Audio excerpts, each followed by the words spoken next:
Hey guys, welcome to another video where I wanted to document and share the process of me being selected for Entrepreneur of Impact. We are going to be talking about what it is I'm competing for, what this is, everything. We're going to be talking about the ins and outs of everything. I wanted to document the process. I think it's really cool to document the process and to kind of share my thoughts and the reasons why I set up the wording the way I did, the cover design the way I did and everything. So let's get right into it. So Victor Guerra, Victor the Inspiration, is me. And I am someone who was never promised time, living with SMA type 2, turning every moment I still have into purpose, impact, and legacy. So for me, when it comes to copywriting is everything is all about psychology and hooking people's attention. In today's world, attention is currency. Now be mindful of the type of attention you're aiming for. Of course, don't be careless and reckless with your actions. But where I'm going with this is I am someone who was never promised time. That's an emotional hook. It drives an emotion behind it. And living with SMA type 2, which is like, oh, he has some type of condition. And the pictures down here already says, oh, he's been in a wheelchair essentially his entire life. Turning every moment I still have into purpose, impact, and legacy. It means that, despite the trials, as you can see in these three photos here, despite the trials that I have faced, I still am trying to just, I'm still have a purpose here. I'm trying to build a legacy. I want to leave an impact here on the within the world. And that's why I wrote, I lived through moments that nearly ended my story, but I realized they were shaping my purpose. Now that if this alone doesn't catch your attention, this here is another hook factor where it's like, wow, I have to know what this individual story is. It's an emotional hook. I currently am in first place, and before I get into this, I wanted to share with you guys a little bit more about my story. So voting ends voting ends this Thursday, April 23rd at 7 o'clock Pacific Standard Time. And there, at the time of this recording, there's currently 3 days left for the national competition. And then, of course, I have all my social medias: Instagram, Facebook, YouTube, TikTok, Twitter, which is now known as X, and LinkedIn profiles as well. And here, as you can see, is so if you guys come across my page, you guys will see my Entrepreneur of Impact, and you guys click this, and it takes you directly to this page. So we're going to be talking about it. So it says, who or what is your inspiration in business? I am inspired by individuals who turned adversity into opportunity. What drives me is the idea that entrepreneurship can be a platform for something bigger that has a way to reach people, shift mindsets, and give hope to those who feel overlooked or limited by their circumstances. My goal has never been just to build something successful, but to build something meaningful that allows me to take my story, my struggles, and my lessons and turn them into impact on a global scale. And the question is, how do you stay motivated? Excuse me. I put, my disability, spinal muscular atrophy type 2, is a progressive condition, which means I constantly live with the reality of wondering how long I will be able to do the things I can today before they become harder or no longer possible. That awareness pushes me to act with urgency, to make the most of every opportunity, and to never take a single day for granted. Instead of it holding me back, I am grateful because it has given me purpose to build a legacy that will live far beyond my body. The third question is, what would you do with the 25,000?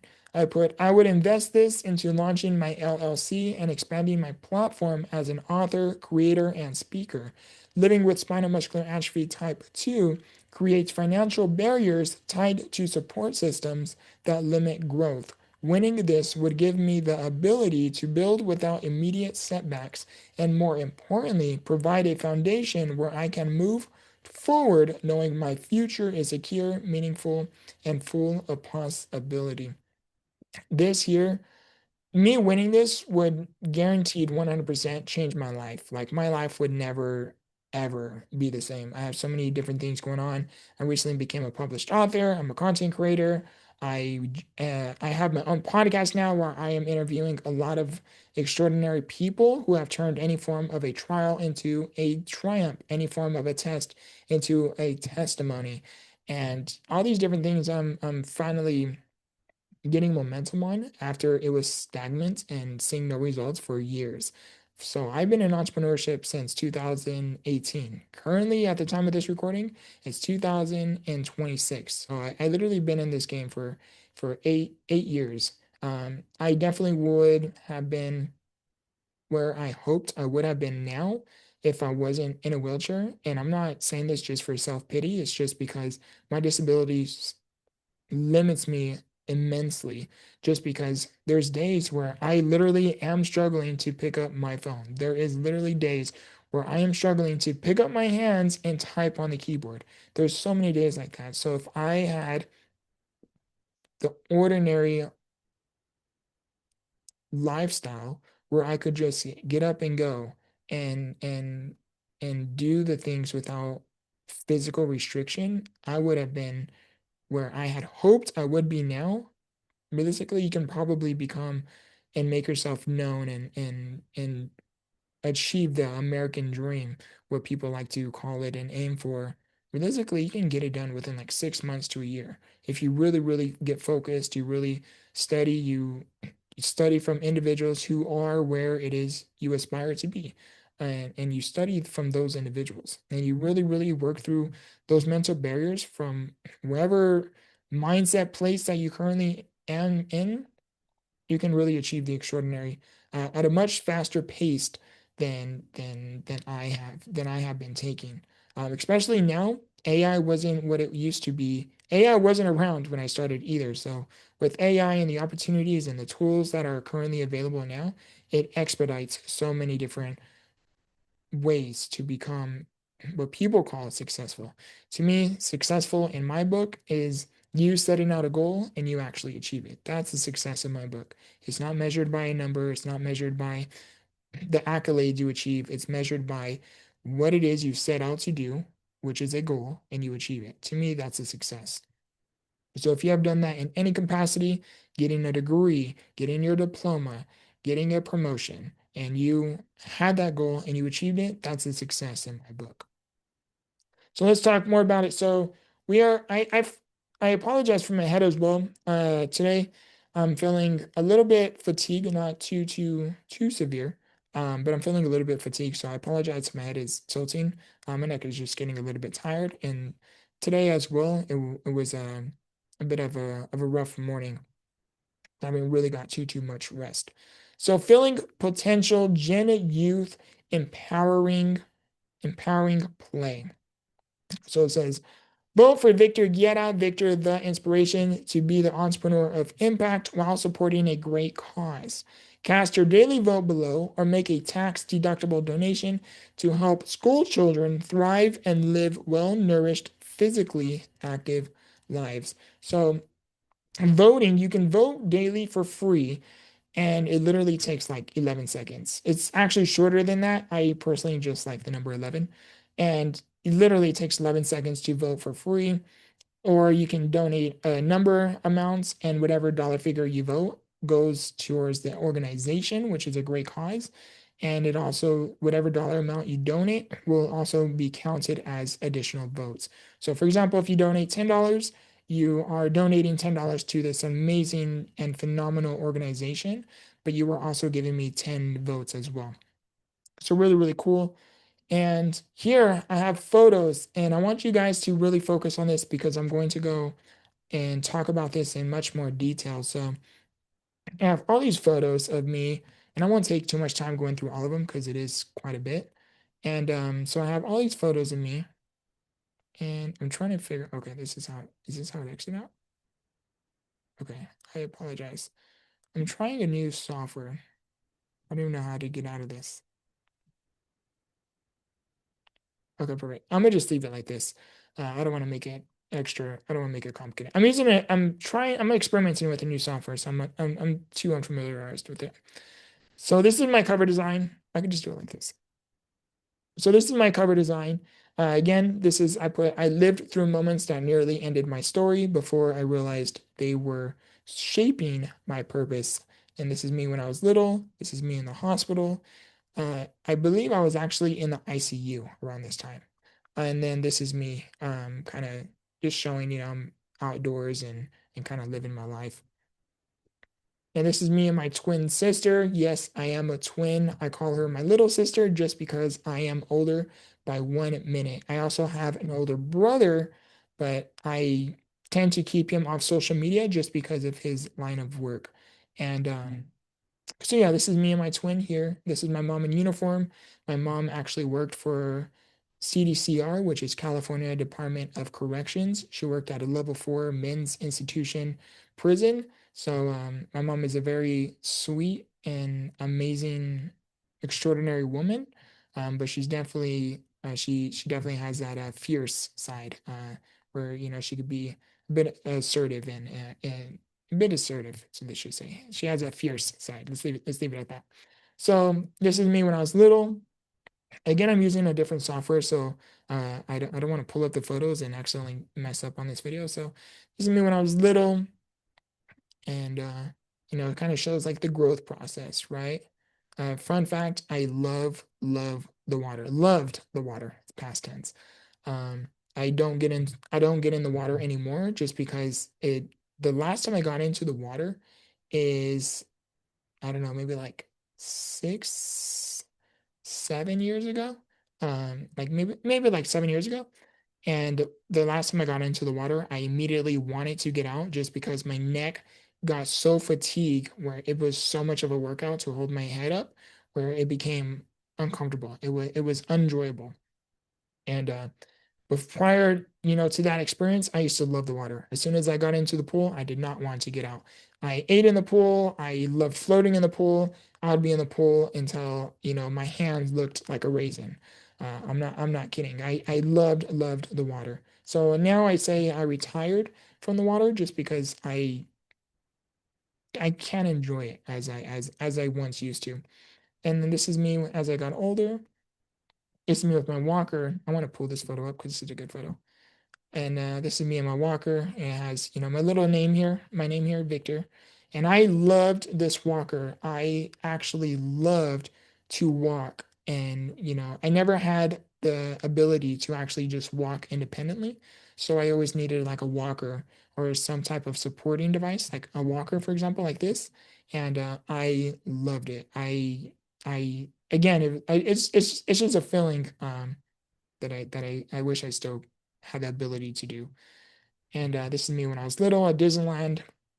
This is me on a bike. Again, I loved utilizing my legs. And this is me when I broke my arm. I broke and fractured my arm a few times. Broke and fractured my ankles a few times. What else? Yeah, I lived quite a quite an ordinary life. Um, Typical boy. You get hurt, right? And but yeah, so I'm grateful for those experiences where I actually did live the childhood of an ordinary boy. What happens? You go outdoor, you do things you know you probably shouldn't, and you get hurt, right? One way that I ended up like messing up my ankle is I didn't have my seatbelt on, and I ended up um, pushing myself. I remember one day as if it was like yesterday, and I'm wheeling myself in my push wheelchair. I don't know if it was this wheelchair exactly, but it was a push wheelchair. So I'm pushing myself, and I'm probably 5, 6 years old, roughly around there. And this was at the time when we were going to preschool, I believe it was. I believe it was like preschool.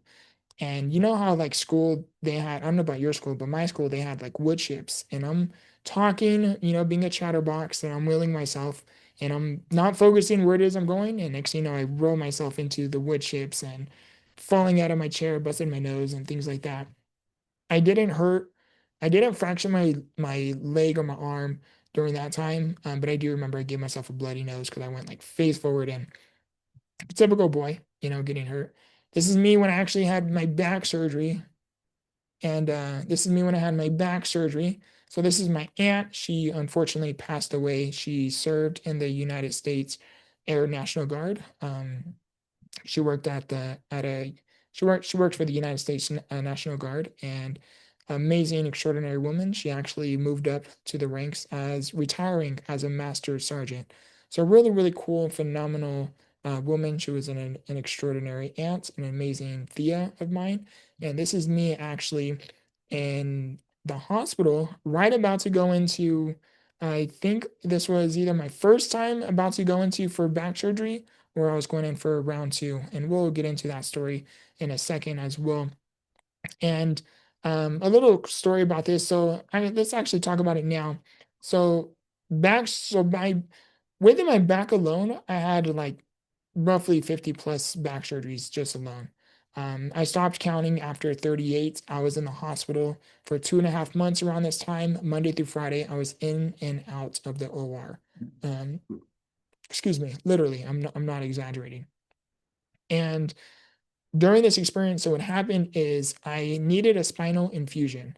Now, for those of you who are unfamiliar with that means, is a spinal fusion means I have severe scoliosis because of my SMA, which is curvature of the spine. So you know how a spine naturally is straight, mine's curved like an S. As you can see in this video, I'm currently leaning. So we'll get into that in a second. Well, I had a spinal infusion, and the spinal infusion, they cut, I don't want to go into too much detail here, but they cut open my back, put in metal rods into my spine, drill them into my spine so I could sit straight. And the reason why they did this is because it became a health issue, just because me leaning so much, I was crushing my organs. So it became a concern.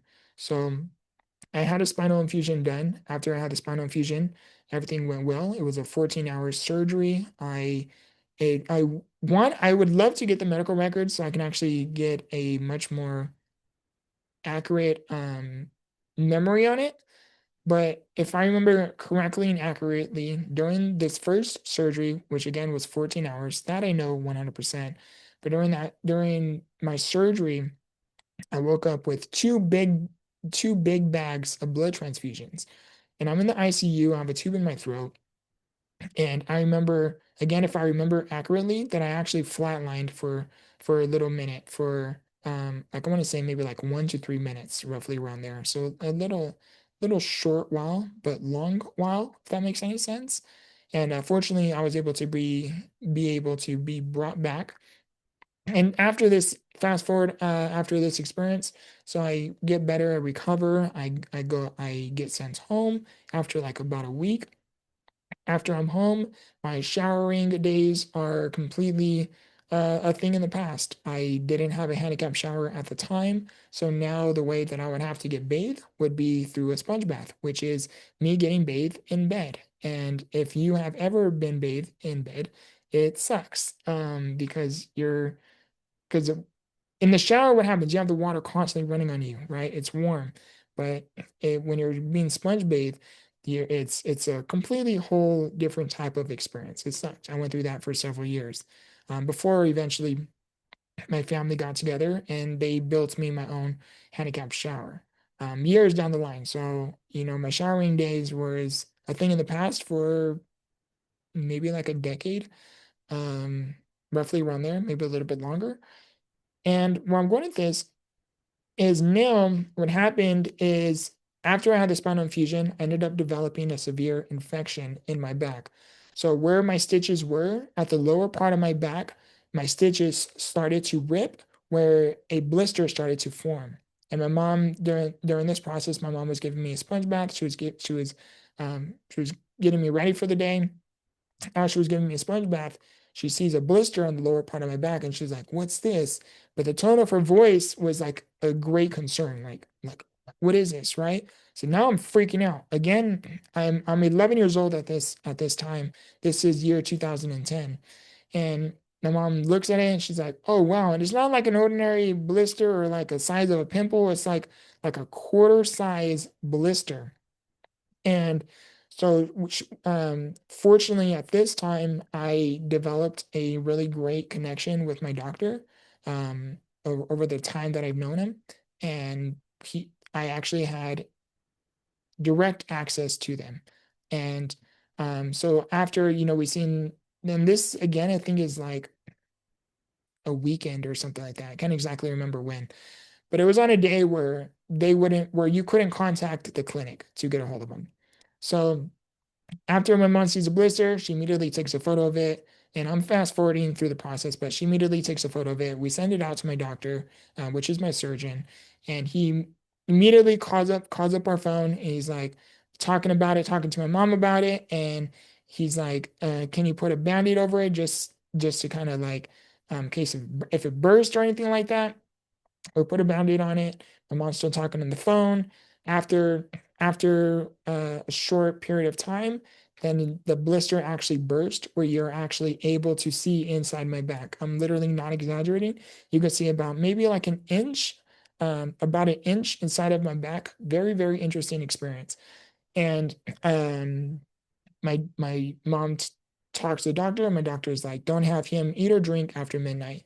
After those words, we immediately knew I was going in for another round of a back surgery. So where I'm going with this story is I now ended up needing a spinal debridement, which is now they have to recut me open, take out the metal rods, and sew me back up. So because of the severe infection, because of this experience, I had caused a severe infection where again I needed a spinal debridement, but because of the spinal debridement and because of the extensiveness of the infection, I was on antibiotics for this experience. I was in and out of the OR Monday through Friday because they ended up putting a sponge right where the blister was. And what this sponge did is it helped suck out and clear out the infection, but also would help heal and close my back a little bit quicker. Um, so again, my whole back was open from upper part of my neck all the way down to the upper part of my butt. So yeah, that was quite the experience. The infection was so severe where throughout this entire experience, I went through dozens of IVs. I went through a few PICC lines. I went through, um, what else am I missing? A PICC line, another thing I can't think of at the exact moment.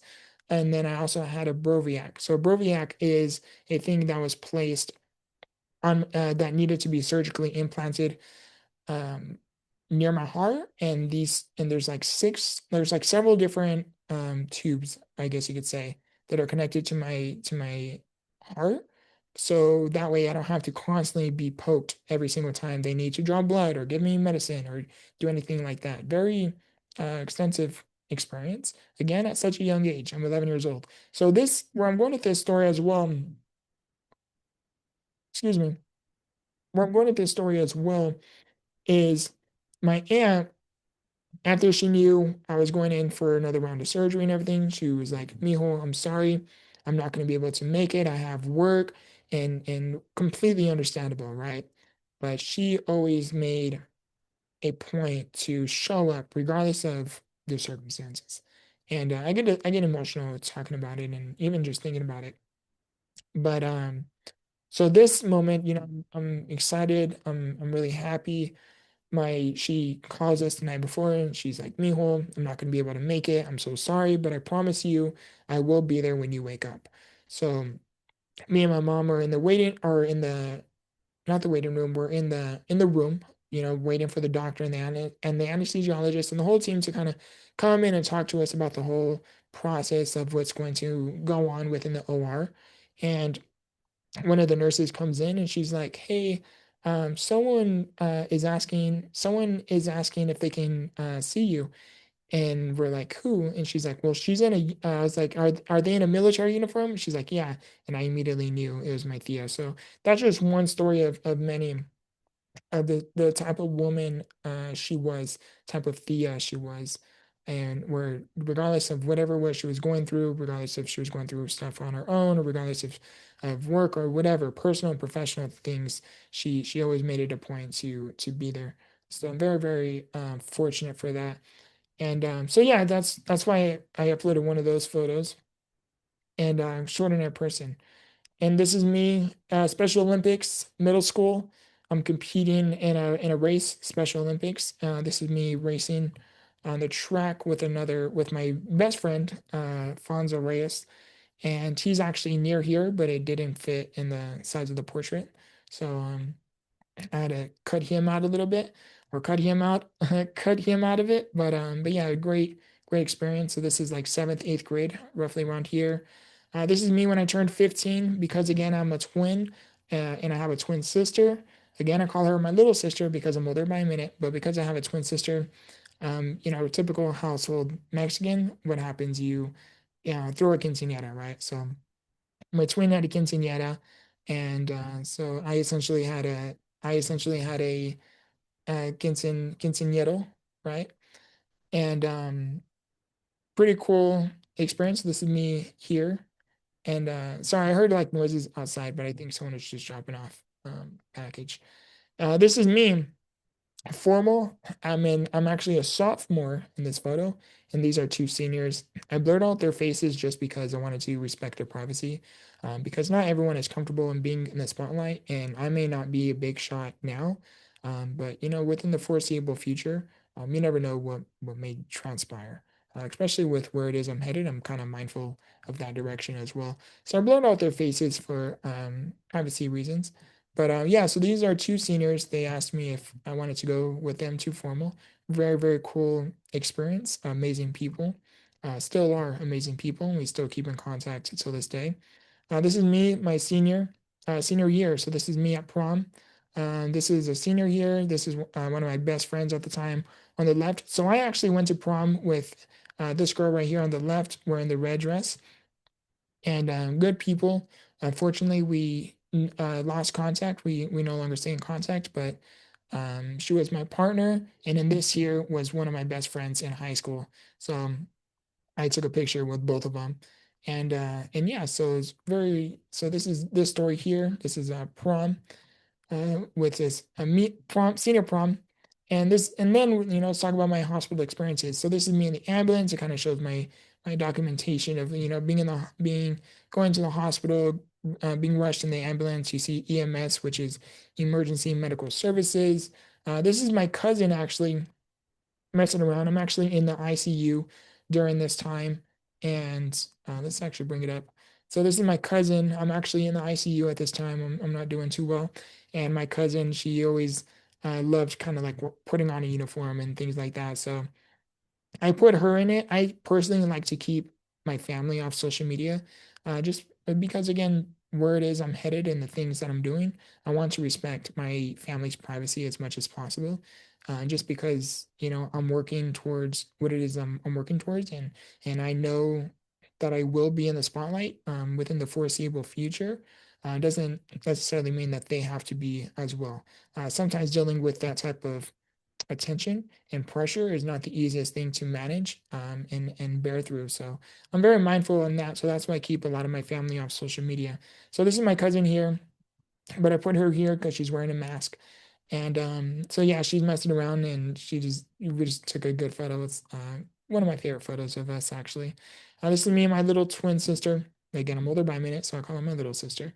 And this is me in the, I don't think I'm in the ICU. I think I'm just in regular administration here, and I'm in the hospital. She just got done with school, and she visited me in the hospital at Valley Children's Hospital, and she was tired, so she took a little nap here. This is me here. This, I think I was in the regular. I think I was in ER. Yeah, I think this is the ER because of the background here, and me, as typical pneumonia, collapsed lungs, whole situation. So I'm going through treatments. This is a vest machine that kind of shakes me up to kind of break up the phlegm and the secretions so I could cough it up. This is a mask because I wasn't doing too well with breathing. I actually think, I don't think this was the ER. Yeah, I don't think this was the ER. This might have actually been in the ICU. I can't exactly entirely remember. But yeah, so I needed help breathing. So this is that photo. This is another photo of me where um, another face mask. This here freaked me out. The first time I got it on, it actually freaked me out because it so much pressure. It's just constantly throwing pressure, and you're like here, you're naturally breathing normally, right? But here, I have ammonia, collapsed lungs. My breathing is horrible at this time. And they put on this mask, and you have to kind of adjust and adapt to the pressure and kind of go with the flow of the mask and kind of build up that rhythm. And I freaked out the very, very first time I put this on, and very scary finding experience. But then eventually, I learned that it's a mental game. So I just needed to shut off my mind and kind of work through the panicness and work through those mental barriers. And yeah, so same thing with this one. Same thing with this experience. This year reminded me of like the movie Avatar. I don't know if you are familiar with the movie Avatar, but this is where this mask kind of looks like for me. And yeah, so here I'm in the hospital yet again.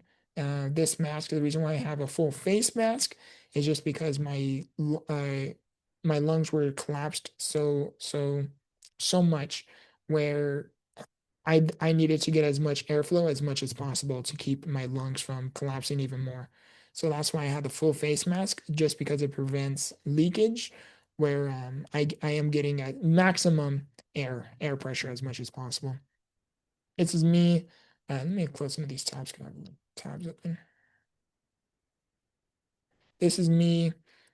High school graduation experience. Fun fact: I was actually in the ICU 2 weeks prior to me graduating high school. Yes, I'm not kidding when I say that. 2 weeks. Remind you, 4 years. You're in high school and you strive to keep your grades up. You strive to get your diploma, and boom, life happens, and 2 weeks right before you're excited, all these years of hard work and studying and dedication and dedication that went into behind the scenes, for you to go across that stage and get your high school diploma, right? 2 weeks. I love that planning. 2 weeks before that entire experience, I ended up in the hospital in the ICU with a double pneumonia and collapsed lungs, two collapsed lungs.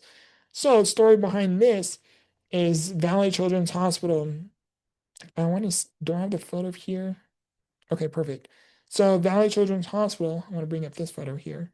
So, this is me attending my high school graduation ceremony via ambulance by Valley Children's Hospital. So, I had my own medical team. But before I get into this, I got to talk about this story first. So, this here is my respiratory therapist, and amazing, extraordinary woman as well. Her name is Carly. And I'm in the ICU at the time, again, 2 weeks before my high school graduation experience. I think it was like a week and a half, actually. And me being in that state and from past experiences, I'm like, there's no way I'm going to make it. Like there's absolutely no way. Just again, from prior experiences, I know the amount of time and process that it takes to get better, even slightly. And in the way I was feeling, I was like, there's no way I'm gonna make it within these next 2 weeks. I knew I was going to be in the hospital for a few weeks. So fortunately, so this year is Carly, and Carly here is a respiratory therapist, and she had me as a patient for the very first time. Now, I've been in Valley Children's Hospital my entire life. So for me, every time I went to the hospital, I always said it was home away from home, and I always called everyone there, doctors, nurses, surgeons, respiratory therapists, janitors, the people in the cafeteria, everyone. I always call them my second family. Everyone at Valley Children's Hospital is literally my second family. So Carly here had me for the very first time. She knew nothing about who I was. And me being in the hospital and me being in the state that I was, she had me as a patient, and as she was done giving me my treatments and everything, and she left my room, then everyone was just talking about me, like, oh, poor Victor, he's going to miss his high school graduation. And it wasn't just one person, it was like several other people were just saying, like, man, it sucks that Victor's going to have to miss his high school graduation. Well, a lot of people kept bringing up my name. So now she became more interested and intrigued, like, okay, who is my patient? Who is this Victor everyone speaks of, right? So she became curious because everyone had so many good things to share about me, to say about me. So now she became curious and interested. So then she started asking around, okay, who's Victor? What's his story? Kind of thing like that. Then they started then they started telling her about me. So now she under when she became entirely aware of their circumstances, she played. If it wasn't for her, I wouldn't have attended my high school graduation. And I really, really mean that, because when she heard about my story and the circumstances and everything, she was like, okay, who can we contact to get him to make it possible for him to attend his high school graduation? So one of the first things was, okay, let's try to pump up his lungs as much as possible. So let's try to pump up his lungs as much as possible. If I remember accurately, I know it happened once, but I can't remember if it was for this circumstance or a different circumstance. But if I remember accurately, I believe I was, because it happened once. Out of that entire hospital, I was the only patient at Valley Children's Hospital that actually got into the OR and got a bronchoscopy done, where they essentially stick a tube down your throat. They put you to sleep, stick a tube down your throat, and they suck up the phlegm and the secretions in your lungs to kind of help with it. And I believe it was my high school graduation experience where they did that. We were just trying to do anything and everything that was possible to kind of help me get better so I can make it to my high school graduation. Well, fast forward, nothing seemed to be working as quick as we were hoping, where I was still doing miserable, where again, I still needed to be in the ICU. So then she started making phone calls after phone calls. Okay, what other options do we have here? And so eventually it got up to the vice president, where the vice president became aware of the situation about who it was I am.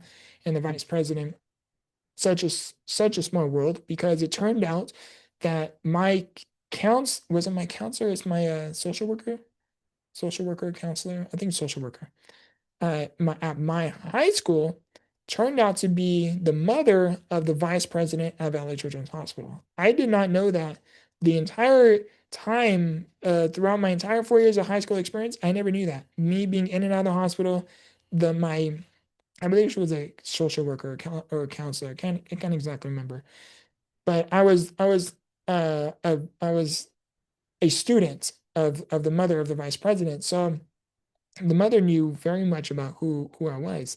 And again, this entire 4 years experience, me being in and out of the hospital, she never once brought it up that her son worked at Valley Children's or anything.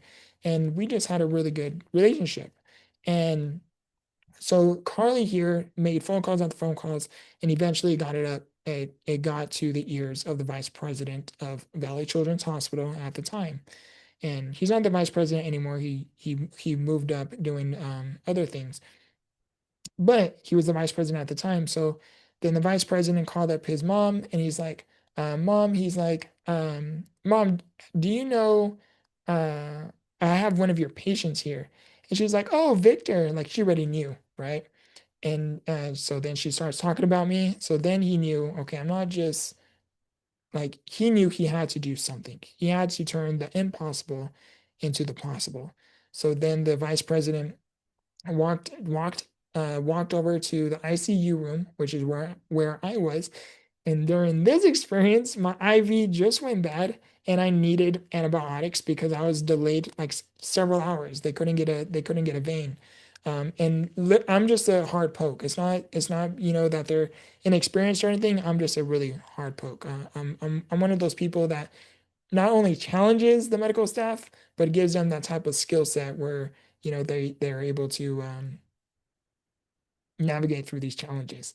So the vice president comes over to the ICU. So during this experience, my IV went bad. They're trying to find a vein and they couldn't get an IV. So fast forward everything, we ended up deciding to get a PICC line, which is where it's a long catheter that goes through your arm and it feeds all the way up to your chest.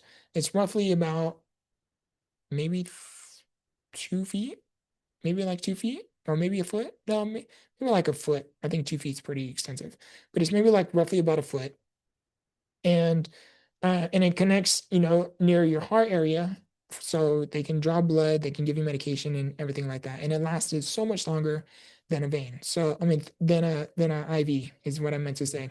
So during this experience, the vice president comes. They're doing the procedure, I guess you would say, when they're doing the pick line. And I'm in tears. I can't really.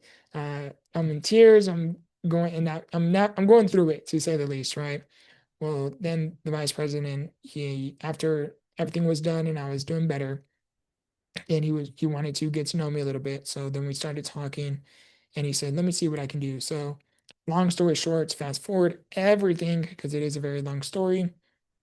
They ended up pulling off a miracle. So back to this photo here is I ended up being able to attend my high school graduation ceremony via ambulance by Valley Children's Hospital. So Valley Children's Hospital coordinated with my high school with uh is it Seymour Center? I think it's Seymour Center, where the ceremony was going to be hosted at, and they coordinated with everyone, and they got me my own nurse. They got me my nurses, EMTs, paramedics, respiratory therapists. I had the whole 9 yards. I had everything that I may need in case something had happened. Because again, I'm still in the ICU at this time, so I'm doing a little bit better breathing on my own. Me being as stubborn as I am, I was like, I don't want to wear oxygen or things like that. I don't want to drive too much more of attention upon myself.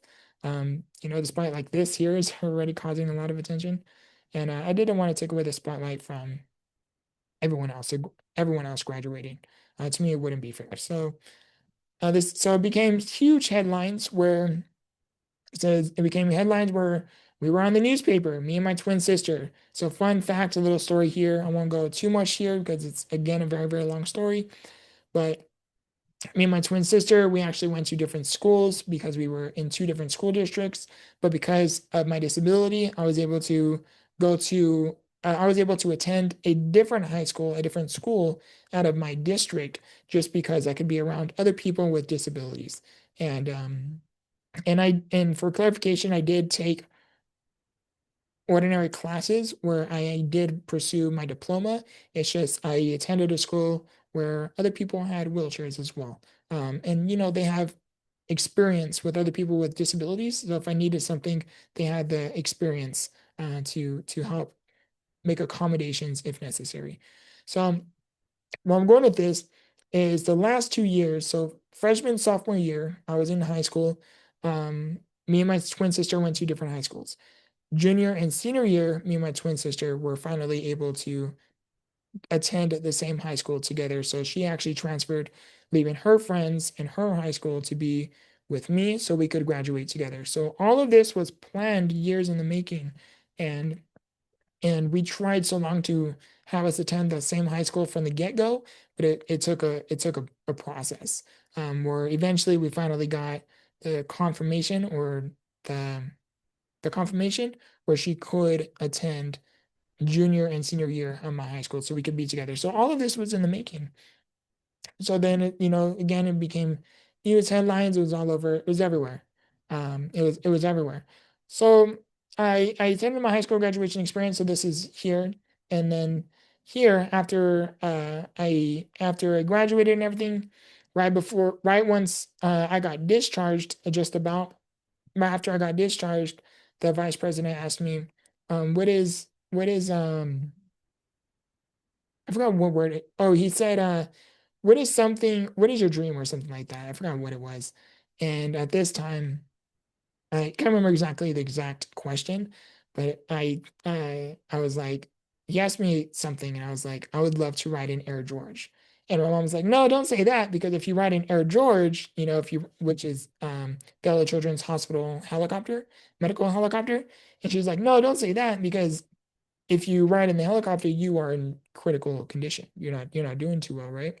So the vice president just like smirked, and then he nodded, and he ended up, after my high school graduation ceremony and everything, then I was able to he ended up getting me the opportunity to fly an Air George as my graduation gift. So that was so amazing and surreal. So this is my team here. Such a cool and amazing team. Valley Children's Hospital is just by far the greatest hospital on earth. Great, phenomenal organization. So this is me inside the helicopter. I got my helmet on. I'm laying on the gurney, sitting up. I got my crew in the back. Um, I believe one of them's a respiratory therapist and the other one's a nurse. And so I have my crew in the back, which is really cool. Then I talk about me being an athlete. I'm gonna fast forward a little bit because I didn't know it's taking this long. This is me. I actually played wheelchair soccer, which is also known as power soccer. So this here is a photo of me playing. Excuse me. This here is a photo of me playing at nationals at Fort Wayne, Indiana, and quite the experience. Literally, we played 6 games in total. We went 5 games undefeated, and we went overtime. And on our last game, our sixth game, which was the championship game, we went overtime. We went overtime 3 times.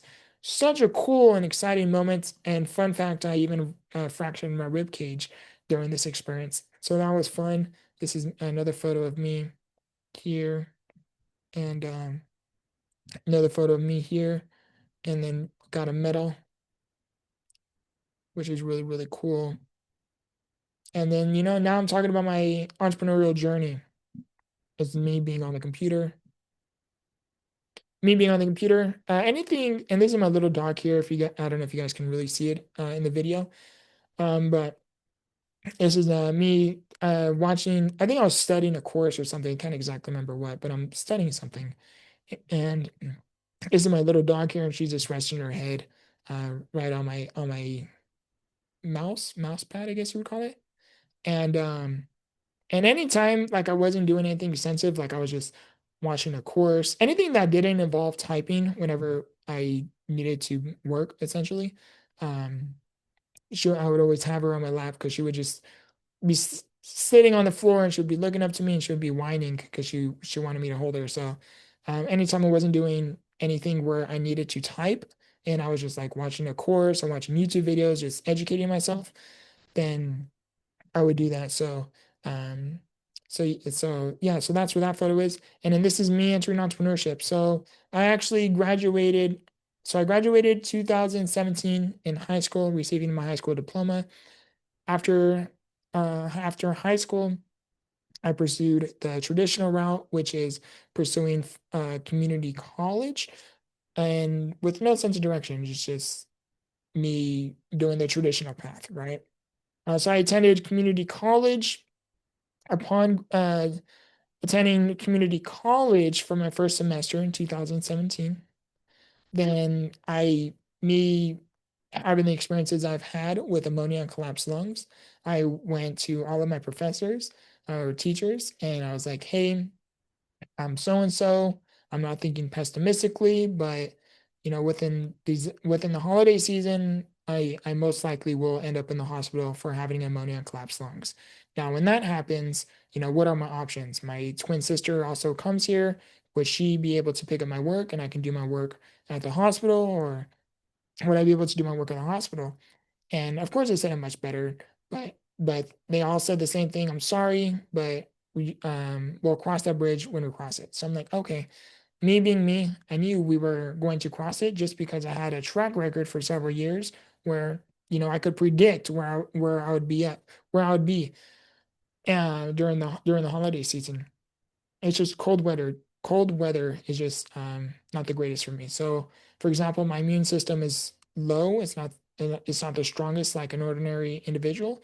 So what may be a cough to you is like a hospital visit to me. So what may be a cough to you or a little cold to you could literally put me in the hospital and I have ammonia collapsed lungs. Um, to kind of put it simply. So where I'm going with that, so first semester, sure enough, I first semester during Fresno Community, I went to Fresno Community College.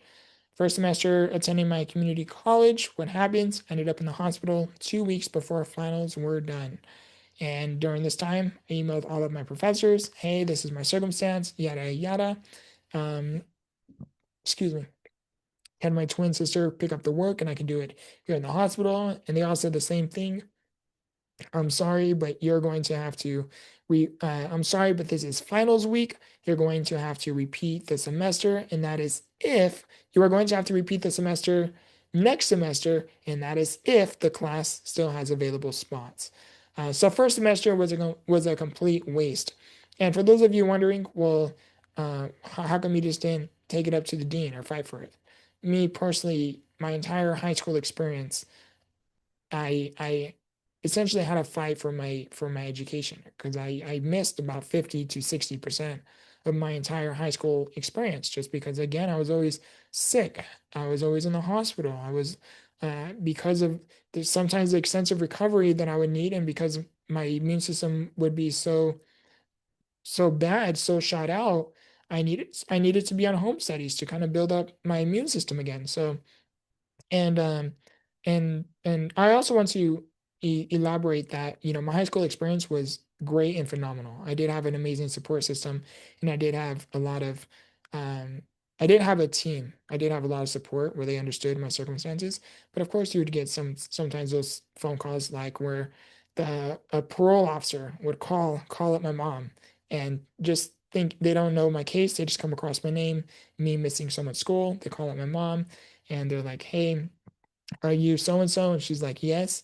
And they're like talking about me. And then my mom has to talk about my medical condition, talking about me being in the hospital. Sometimes I would be in the hospital when they would call, or sometimes I'd be I would just get home from the hospital, or sometimes I'd be on home studies.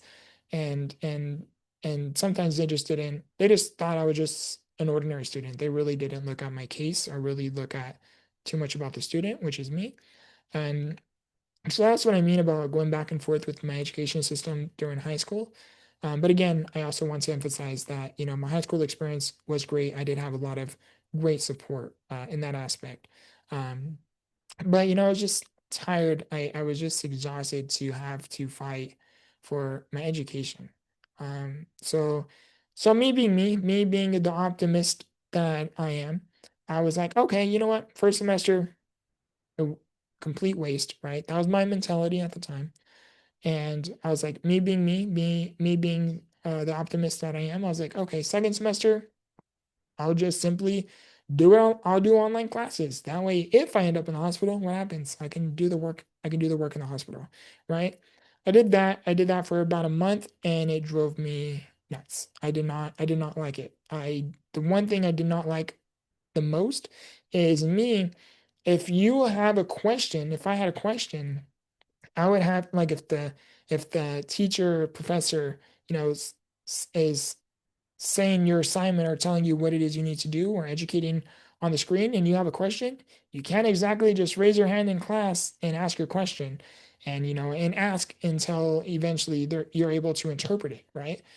And it's not like that. You know, in school you could do that. So online is completely different. I had to send an email and then I had to make sure I don't leave anything out. I have to make sure I'm very specific and in much detail. So that way that way I can explain what it is I don't understand and explain it in a way where my teacher can interpret what it is I mean or where it is I'm coming from.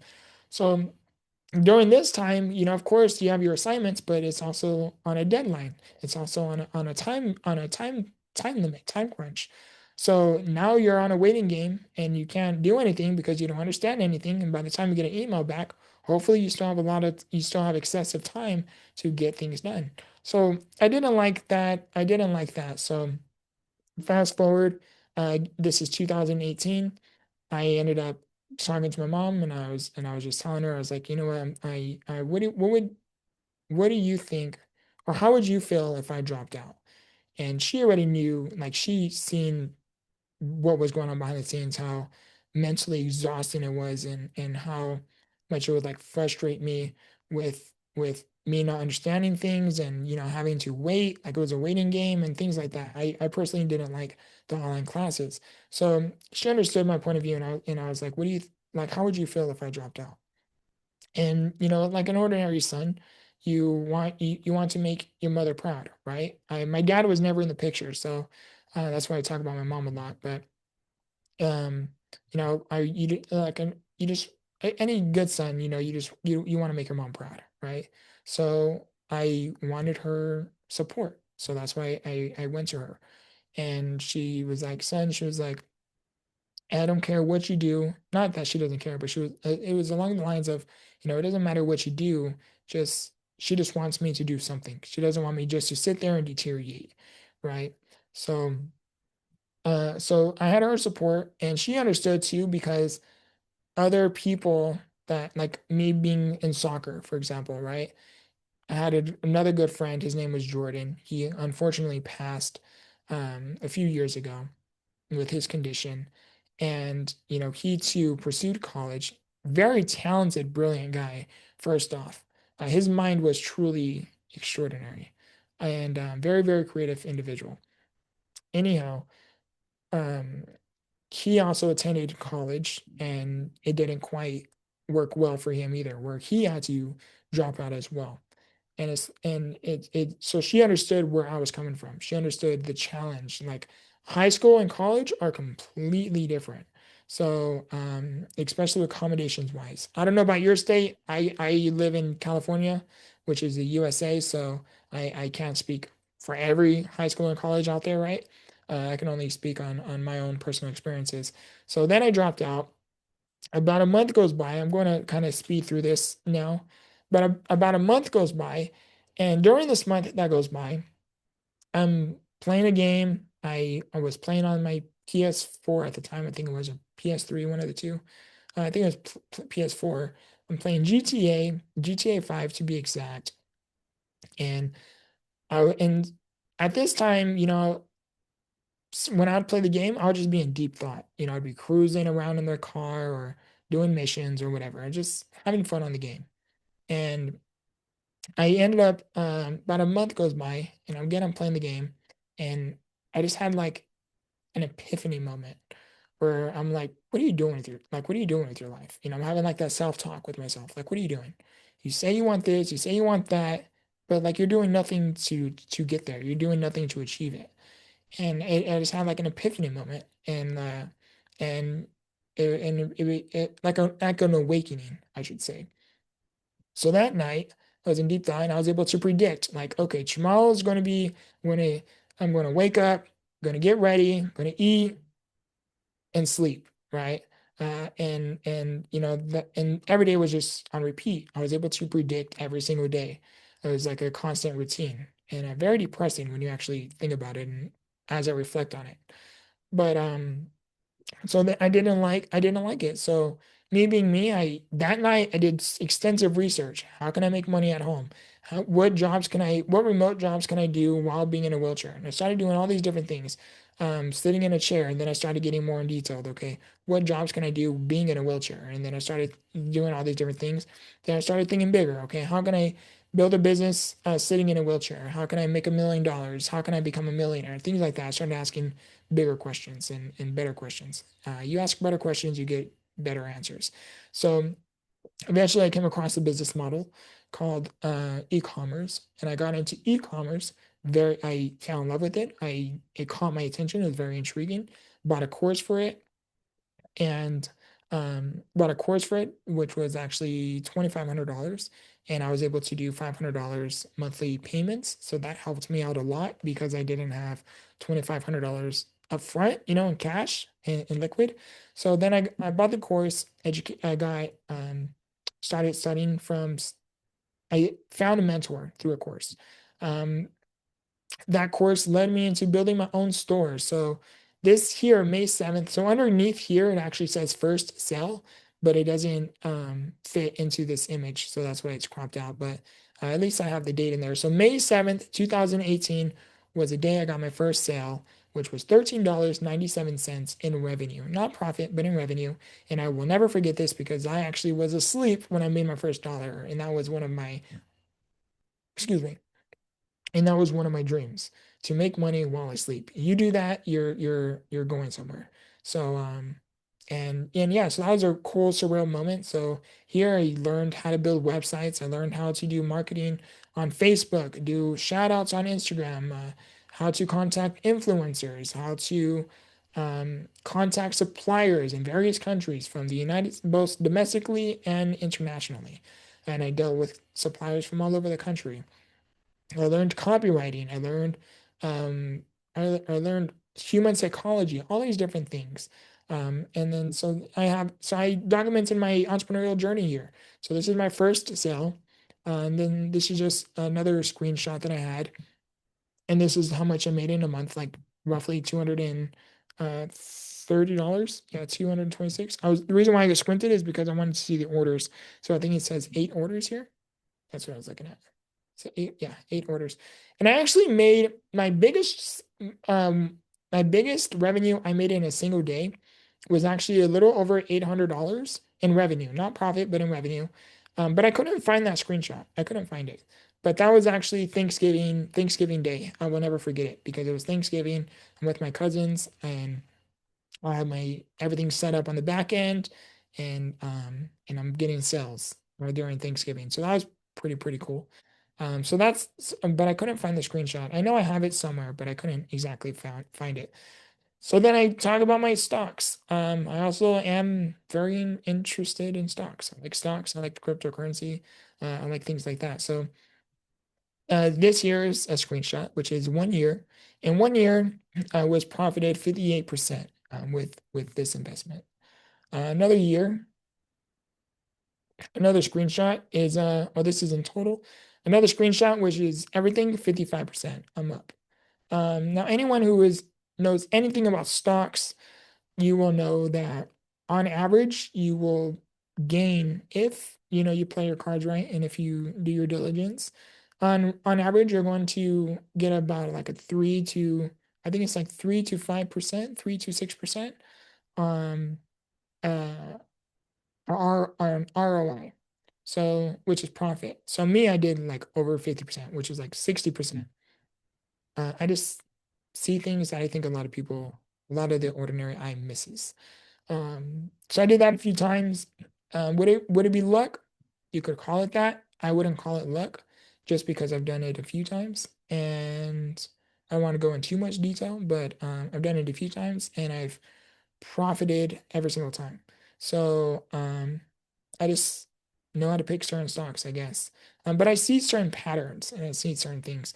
There's one portfolio that I'm down quite a bit with crypto. Stocks, I've never been down on, ever. Crypto, absolutely. I think everybody who owns cryptocurrency nowadays, especially right now, is down to some extent. And I am one of those individuals. And but yeah, so that's that. Um, what else? Oh, and then these are my then I have all of my YouTube channels. I have several YouTube channels. So this is my main YouTube channel, Victor the Inspiration. I have a second YouTube channel called Biblical Victor Podcast, which is me just essentially helping people build a connection with God, with a higher power. Third YouTube channel, Enduring Victor Mindset, which is me just kind of talking about mindset and kind of help you break through those mental barriers, which essentially is what I do here as well. But I wanted to kind of make it more niche. So Victor the Inspiration is more about life with SMA, which is my personal story, documentation, such as you watching this video, me talking about mental health, me talking about personal development. Um, and then I even did a few vlogs, I think like 2 vlogs, but that really doesn't count. But I wanted to get niche specific. So if anyone specifically just wants to build a connection with God, you have it right here. That's why I created this channel. If anyone is just strictly interested in mindset, like I watch a lot of mindset YouTube videos, I wanted to make a niche specific. So I ended up creating this YouTube channel. Enduring Victor podcast. This is DJ Victor Visionary. So I am not technically a DJ. No, I do not have a DJ equipment. But when I did my diligence, I was like, can I put DJ Victor? Like, would that make sense? Um, I do create my own music. I have written my own music. And yeah, and songwriting is pretty cool. So as I was doing my diligence, I was like, can I utilize the word DJ Victor Visionary? Like, would that make sense? Can I like would it fit with what it is I do? And the answer was yes. So that's why I did DJ Victor Visionary. So this is my music YouTube channel. SMA Victor is me spreading specifically spinal muscular atrophy awareness, SMA awareness. So I at one point I actually had an entire team to help me with the content creation, creating excuse me, to help me create animated content and then eventually opened it up to a podcast where I do videos like this, but I, have like a topic about SMA and we go over it together and things like that. So this year is just anyone who is interested in SMA. I spread nothing but SMA awareness. Podcast Victor, I used to have this as an AI channel where I would do like reaction videos, but primarily I would utilize I would use AI as a co-host. So I'd utilize AI voice as a co-host, and we would talk about topics and things like that. Then I started discovering that you can't. It was like a gray area. It wasn't really like a yes or no, or you can or you can't, because of the style and the way that I was doing it. Was very unique and very, very different. So it was like a gray area. So because of that, I didn't want to put so much work into something and eventually it gets demonetized or shut down or something like that. So I paused it on that, but now I'm thinking about kind of bringing this up. Like I have like yeah, like 1,000, like close to 1,000 subscribers on this one, and but now I'm thinking about another idea. How can I like what can I do about this one? And so that one's on hold at the moment. But then I have become the victor, which is arguably one of my greatest projects. I mean, all of them are great. Don't get me wrong, but this one is one of the coolest projects I ever had. So how I actually got so become the victor is me interviewing people who have turned any form of a trial into a triumph, any form of a test into a testimony. A lot of extraordinary, great people on my show. Really, really cool people. So I fun fact, I'll talk about it here. Is the reason how I have 5 videos and 3,000 plus subscribers. I currently have close to 3,200 subscribers now. But when I first started, I started actually with 3,000 subscribers. Now, how did I do that? Well, this channel actually used to be under a different name. It was I started it myself. I didn't buy the channel. I started it from the ground up 100% myself. So back to how I said I had a team that helped me with animated content on my SMA channel. I actually had a team that helped me create content for this channel. And it was very niche specific where I would give my team the idea, and they would, turn my vision into reality. So then we would produce content like that, which is called faceless YouTube channels, and that was one of my content, arguably one of my biggest failures. So this channel, fun fact, I actually got a few million views. I actually got like 800, 900,000 views within like 24 hours, which is not common. So so yeah, fun experience, cool experience. Well, that channel ended up flopping. It didn't. It was one of literally besides e-commerce, this was arguably my biggest failure. So much time, investments, money, sacrifices, so much went in behind the scenes. It sucks. It really does. But but hey, I don't consider it a loss just because I was able to repurpose the YouTube channel and start fresh and repurpose it. But I don't call anything a waste. I don't call this experience a waste just because I got the experience and the skill sets needed to help make what it is I pursue now um, much more successful. So you everything is trial and error. It's that's all it is. So never ever ever look at your life like something is a complete waste. Was my college experience a waste? Absolutely not. Yes, in the moments it felt like it, and I believed it was for the longest time. But no, it wasn't a waste because I got the experience to know what college was like. I got the experience to know the difference between high school and college. So that way if down the future, down the road, if I happen to pursue something in that field, I can advocate, and I'm not just advocating from a textbook, I'm advocating from personal experiences. I'm able to connect with other people. That's just one idea. But I don't consider anything a waste just because you learn something within the process that you wouldn't have known otherwise. Everything is a matter of perspective. That's just how I perceive it. So then here I added what people had to say about me. I won't go through all of them, but let's just go through this one. And fun fact, I left a receipt. So I believe it was like me, my cousin, and my sister. It was like three of us, maybe four of us. I can't remember. But anyhow, I'm having dinner and I leave my my Instagram on the receipt. And after I left the Instagram, I received this email. They put, yesterday, I was lucky enough to serve you and your friends at BJ's Brew House. Your Snapchat was left on the receipt, and I am glad I added you. You brought hope to me while I've been in a really dark place in my life. Thank you so much, and I'm looking forward to following your content. Now, I haven't, uh, I haven't, maybe me, I don't know, I just, like sometimes I would just do that. Drop my Instagram, my Snapchat, on the receipt, and just never know. Um, and yeah, so then I have like other things that other people would say. We can talk about like two more really quick, and I don't want to take up too much more of your guys' time. This is a friend of mine that I actually went to high school with, that I actually graduated with. They put, I honestly love how you keep pushing. Your story is amazing. And man, I can't believe you flipped yourself trying to play soccer. Haha, that's crazy. But I am glad you were okay. I honestly was feeling like meh. And it was nice reading your story. It helped me feel better. It's always hard to get out of those funky days, but I loved that you posted this.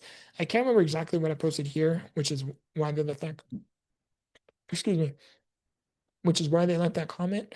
But yeah, so talking about some about this story here, flipping my chair. So seventh grade, me and my good friend Alfonso, how I mentioned earlier in the video, is we're at recess, is during lunchtime, we're at recess, we find a basketball and we're playing our own version of soccer. So we were passing this basketball back and forth with our wheelchairs. Well, the basketball wasn't fully inflated, so it wasn't fully solid. So when I went to pass the soccer ball over to him, my wheelchair ran over the soccer ball, picked me and my wheelchair up in the air and flipped me over, got a concussion, had to go to the hospital. I was scraped up and horrible experience. Fun experience when I reflect on it, but crazy experience as well. This is just what one subscriber had to leave, arguably one of my biggest supporters. They put, in your video, you give examples of what you excuse me. In your video, you give examples of what helps you, which in turn helps people think of things that help them, gets their thinking going. Instead of feeling hopeless because they don't know where to start, which can be a stressful and scary place to be. You open up about your life, which helps people feel not alone. No laughing at people, just calm, collected, and caring. Much love. And yeah, that at the end of the day, like we're all human, right? I can't judge another person. I can't no one's perfect at the end of the day. And what I hope through my messages, through my art of words and storytelling, is I want you guys to understand that I'm human just like you. I go through challenges just like you. Sure, you know, like you and I, we may have different severities of a situation. Your situation might be more severe than mine. My situation might be more severe than yours. But at the end of the day, we are both human. And because we are both human, that's how we can connect with each other. Where it's like, hey, I don't see differences. What I don't see differences. I see how we can connect. What do we have in common? If you're struggling, and if I've been where you were, yeah, I'll lend a helping hand. I'll try to be there and support you in any way that I can. But where I'm going with this is just never underestimate your power of influence amongst those around you. Because something you say, maybe the way you show up for not just yourself, but for others around you, you never know how much they need that type of person in their life. You never know how much of a, not so much of a beacon of hope you could be in someone's life, but how much you can elevate someone's spirit where they tell themselves, you know what, I'm going to hang on just a little bit longer, despite what it is that they're going through. You never know how much hope and light you can bring into another person. It's always think about that. How you treat people, how you show up for other people. And sure, you're gonna have days where you're going to have to be alone from time to time and kind of take care of yourself, right? You don't want to deplete yourself, or to put it simply, you can't pour into other cups if yours is empty, right? So you have to take care of yourself too. But yeah, so then I wanted to end it with a collage of my mother and I. And then I wanted to end it with my grandmother and I. She was extraordinary as well. And she unfortunately passed away going on 2 years in June. So this year of June will be 2 years. So she passed away in 2024. She lived a long life, 97 years old. But yeah, she was extraordinary. She was like my second mother. My dad was never in the picture, so she she was like my second mother. And extraordinary woman as well. And and yeah, so I want to end it with this message here. So January 8th, 2020. So for those of you who don't know, I was on a psychiatric hold in January 2020. That place was the very foundation that is the reason why I am in front of you here today. So without that experience, I wouldn't be here having the wisdom, the knowledge, the story, the experiences that I am sharing with you here today. So on January 8th, I ended up writing this. So January 8th, I posted this. I told you everything was going to be okay. Just breathe. Now, at that time, I don't know why I posted that. I don't. So then I wrote this message for some context. I put on January 8th, 2020, I wrote, I told you everything was going to be okay. Just breathe. Without understanding why those words came to me, shortly after, I suffered a mental health collapse and was placed into a 72-hour psychiatric hold. January 2020 became one of the lowest points of my life because it was a month that brought me face to face with everything I was struggling to carry in silence. I still can't fully explain why I wrote those words, but looking back years later, I don't believe it was coincidence. I believe it was God speaking through me, placing a message on my heart before I even knew how much I would need it. What felt like my lowest points became the very foundation that built who I am today. And now I am competing for Entrepreneur of Impact. And it's just extraordinary. And this, ended it here with little me, then me when I graduated. And then I wanted to end it with this message. And then so the beginning is still the same as my cover. So I lived through something that nearly ended my story and turned it into a message that helps others keep writing theirs. And then of course I added with my book. And it's just such a surreal and an exciting process. But I wanted to document this process and share this with you guys. But like I said in the beginning, what I want to share with you guys as well, and we'll close out this video here. So there was currently 88 people in my group, and let's go all the way down here. There's currently 88 people in my group, but I want you to focus on what's different between my photo and everybody else's. Okay. So this is me here, right? And then now let's go all the way to the bottom and we'll move up. So it's currently 88 people. And then eventually it dropped down to the top 20, then the top 10, then top 15, and then top 10, which is currently what I'm at now. And I'm competing to make it to the top 5. So everybody else's photo, what do you see they all have in common? It's just photos of them, right? And there's nothing wrong with that. I want to emphasize on that. Like, there's nothing wrong with that. But it's just photos of them. So if you're coming across these people for the very, very first time, it doesn't tell a story or it doesn't hook your attention. It's just people, right? And again, there's nothing wrong with it. But when I seen this, I knew I needed to do something different. Because now you're going through all of these people, right? And which one stands out the most? It's this one. Why? Because it's not just me. I tell a story right off the beginning. Me in a wheelchair, me in a hospital setting, me with some type of a mask, right? And then me like in a suit of some sort. Okay, what is this? And then you can't read the words because it's so small. Excuse me. But then you become interested. It captures your attention.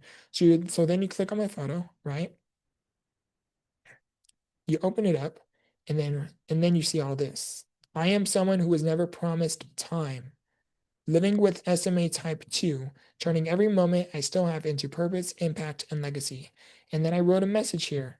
I lived through moments that nearly ended my story before I realized they were shaping my purpose. And then again, I have my message here, but then again, I tell my story through photos, right? And nobody else was doing that. So I saw an opportunity and I wanted to document the process. So if you guys could take away anything from this video is one, please vote for me. That would help me out a lot, first and foremost. And but I want to emphasize that whenever you are competing for something, try to be, or not even competing, this is just me in general. I always aim to be that individual that stands out. I always aim to be that individual that leaves a lasting impression. So, for example, in the context of this competition, my my cover stands out. It's different. It's the only one that's different amongst my entire group, right? Because I tell a story right off the beginning. That's what I wanted. I wanted something different.